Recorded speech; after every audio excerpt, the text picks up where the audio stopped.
Welcome to all of you. जैसा कि मैं बात बोला था डिफरेंशियल मेथड का क्या होता है, देखिए डिफरेंशियल मेथड द्वारा सीधे ही रेट इक्वेशन की टेस्टिंग की जाती है। ठीक है, यहाँ पे क्या होता है, आप अगर इंटीग्रल मेथड की बात करें तो इंटीग्रल मेथड में क्या करते हैं, सबसे यहाँ पे देखिए सेकंड स्टेप तक आपको सेम दिखेगी। जैसे कि किसी भी रिएक्शन की यहाँ पे भी रेट ऑफ रिएक्शन को एज्यूम किया जाएगा, ठीक है, उसको रीअरेंज भी किया जाएगा। बिल्कुल आप एग्जाम में ऐसे ही लिखिएगा, बहुत अच्छे मार्क्स पाएंगे। मैं आपसे उम्मीद करता हूँ कि आप ऐसे ही लिखेंगे। थर्ड स्टेप क्या होता है, थर्ड स्टेप में यहाँ चेंजमेंट हो जाता है। वहाँ पे क्या था, पहले इंटीग्रेट करते थे, उसके बाद कंसंट्रेशन और टाइम के बीच ग्राफ प्लॉट कर रहे थे। लेकिन यहाँ पे क्या है, कंसंट्रेशन और टाइम के, ठीक है, प्रयोगों द्वारा प्राप्त डाटा द्वारा जो ग्राफ आपका डाटा प्राप्त होगा कंसंट्रेशन और टाइम के बीच में, उनके बीच डायरेक्ट ग्राफ प्लॉट कर देंगे। ठीक है, इंटीग्रेट करने की ज़रूरत नहीं है। यहाँ याद रखिए, जो आप ग्राफ प्लॉट करेंगे उसका जो स्लोप हो वो स्लोप कैसा होना चाहिए, एक स्मूथली कर्व बनता हुआ दिखना चाहिए। अगर स्मूथली कर्व नहीं बन रहा है, अर्थात याद रखिए जो आपने रेट ऑफ रिएक्शन को एज्यूम किया है वो आपका अभी यहीं से गलत दिखना स्टार्ट हो गया। ठीक है, उसका थर्ड स्टेप जैसे ही आप क्रॉस करते हैं तो फोर्थ स्टेप में आपको क्या मिलता है, देखिए फोर्थ स्टेप में आपको मिलता है उसके बाद रेट इक्वेशन और फंक्शन ऑफ कंसंट्रेशन के बीच, जैसे ही आप रेट ऑफ रिएक्शन और कंसंट्रेशन के बीच, सॉरी कंसंट्रेशन और टाइम के बीच ग्राफ प्लॉट कर रहे थे, तो यहाँ पे क्या होगा, कंसंट्रेशन और टाइम के बीच नहीं, रेट ऑफ रिएक्शन और कंसंट्रेशन के बीच आप ग्राफ प्लॉट करेंगे। ठीक है, यानी कि RA और जो KCA0 है उसके बीच डायरेक्ट ग्राफ प्लॉट करेंगे। यानी कि ऐसे समझिए, ये रेट ऑफ रिएक्शन और एक कंसंट्रेशन फंक्शन ऑफ कंसंट्रेशन के बीच, अभी तक क्या कर रहे थे आप, कंसंट्रेशन और टाइम के बीच ग्राफ प्लॉट कर रहे थे, अब रेट ऑफ रिएक्शन और कंसंट्रेशन के बीच ग्राफ प्लॉट करेंगे। याद रखिए यहाँ पे भी जब आप जैसे ही प्लॉट करेंगे ग्राफ, तो आपको क्या होगा, यहाँ पे भी एक आपको कर्व दिखेगा, किसके बीच, कंसंट्रेशन और रेट ऑफ रिएक्शन के बीच। ये दोनों आपको स्मूथली कर्व बनती हुई दिखेगा, कंसंट्रेशन और टाइम में और यहाँ कंसंट्रेशन और रेट ऑफ रिएक्शन में, ये दोनों चीज़ें सेम होंगी। यहाँ भी अगर आपका स्मूथली कर्व नहीं बना तो समझिए फिर आपकी रेट ऑफ रिएक्शन जो आपने एज्यूम किया है वो रॉन्ग है। ठीक है, फिफ्थ स्टेप में आते हैं तो यहाँ पे क्या होता है, फिफ्थ स्टेप में आने के बाद हम एक स्टेप एक्स्ट्रा यहाँ बढ़ जाते हैं। यहाँ से अब लॉगरिथमिक वैल्यू के थ्रू यहाँ पे क्या करते हैं, हम लॉगरिथमिक वैल्यू फाइंड करते हैं, और लॉगरिथमिक वैल्यू जो आपकी वैल्यू आती है वहाँ पे जो कंसंट्रेशन और टाइम के बीच ग्राफ प्लॉट करते हैं। जैसा कि कहने का मतलब समझिए RA = KFC है, यानी RA = KCA के पावर n है। ठीक है, अगर मैं दोनों साइड यहाँ पे ln लेता हूँ, यानी ln माइनस RA हो जाएगा। ठीक है, और जैसा कि आप देख रहे हैं कि यहाँ पे ln लूँगा तो ln K, और ये n प्लस चूंकि इसके पावर है तो यानी प्लस ln CA हो जाएगा। ठीक है, ये मैथमेटिकल इक्वेशन है, इतना तो आपको पता ही होगा। ओके, अब हम क्या करते हैं, ln CA की मान ली कुछ वैल्यू होगी, जैसा कि आप यहाँ देख रहे हैं CA0 होगी, CA1 होगी, CA2 कुछ ऐसा होगा।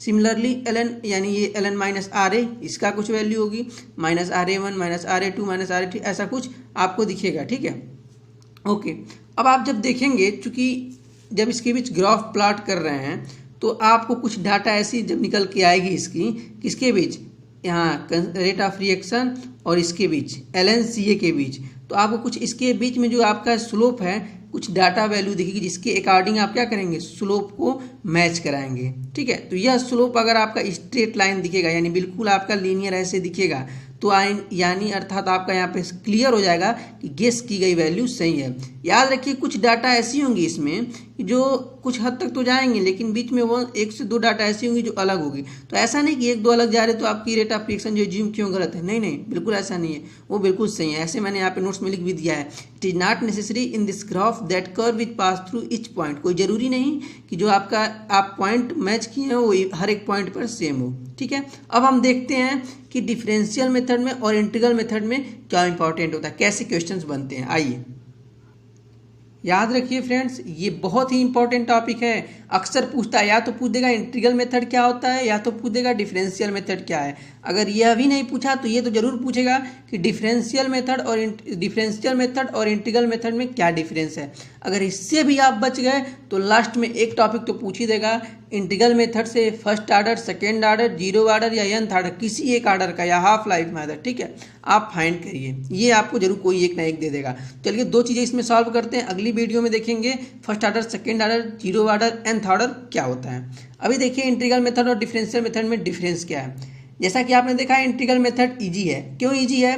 क्योंकि इंटीग्रल मेथड में बस आपको इंटीग्रेट करके, ठीक है, आपको जो आपकी गेस की गई वैल्यू वहाँ से डायरेक्ट पता चली जा रही थी। लेकिन यहाँ डिफरेंशियल मेथड में क्या है, ऐसा नहीं है। डिफरेंशियल मेथड में क्या है, आपको सबसे पहले रेट ऑफ रिएक्शन, ठीक है, जैसा कि आप यहाँ देखेंगे रेट ऑफ रिएक्शन और कंसंट्रेशन के बीच ग्राफ प्लॉट होगा। फिर सबसे पहला अगर ग्राफ प्लॉट की बात करूं तो कंसंट्रेशन और टाइम, दूसरा रेट ऑफ रिएक्शन और टाइम, फिर तीसरा आप देखेंगे लॉगरिथमिक वैल्यू के बीच होगा। अर्थात जाहिर सी बात है ये मेथड इजी नहीं है।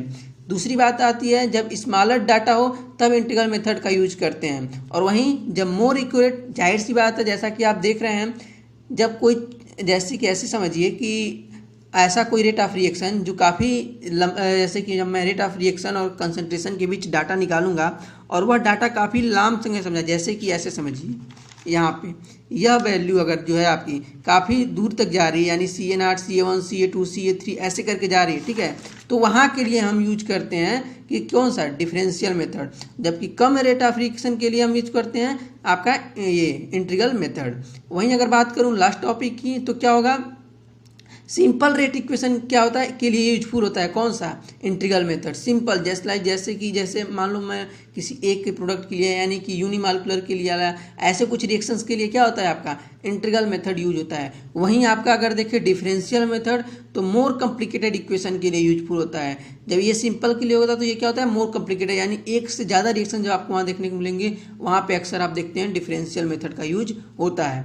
वहीं अगर मैं इंटीग्रल मेथड की बात करूँ तो इंटीग्रल मेथड केवल पार्टिकुलर किसी form of rate of reaction को निर्धारित करता है, किसी एक रेट ऑफ रिएक्शन को निर्धारित करता है, बल्कि ये भी अगर डिफरेंशियल मेथड देखेंगे तो ये भी किसी रेट ऑफ रिएक्शन को निर्धारित करेगा, लेकिन यह डाटा के लिए रेट इक्वेशन को डेवलप भी करता है। ये जो आपका रेट ऑफ रिएक्शन आता है उसकी डाटा को आगे बढ़ाता है, बल्कि इंटीग्रल मेथड क्या करता है, बस गेस की गई वैल्यू को राइट या रॉन्ग बताता है। ओके, अब इसकी कुछ एक इंपॉर्टेंट टॉपिक है, जैसा कि मैंने पाया और आपको लिख दिया कि जनरली सबसे पहले आप देखेंगे तो आपका इंटीग्रल मेथड यूज किया जाएगा, ना कि डिफरेंशियल मेथड यूज किया जाएगा। वही मैंने लिखा है कि जनरली पहले इंटीग्रल मेथड का यूज करते हैं यदि यह चेक करने का यूजफुल नहीं है, मतलब अर्थात कहने का मतलब यह सही नहीं है, तब हम कौन सा यूज करते हैं, डिफरेंशियल मेथड का यूज करते हैं। सबसे पहले आप इंटीग्रल मेथड का यूज करते हैं, उसके बाद डिफरेंशियल मेथड का यूज करते हैं। इसके कहने का मतलब ये है, यही था डिफरेंशियल मेथड और इंटीग्रल मेथड में डिफरेंस।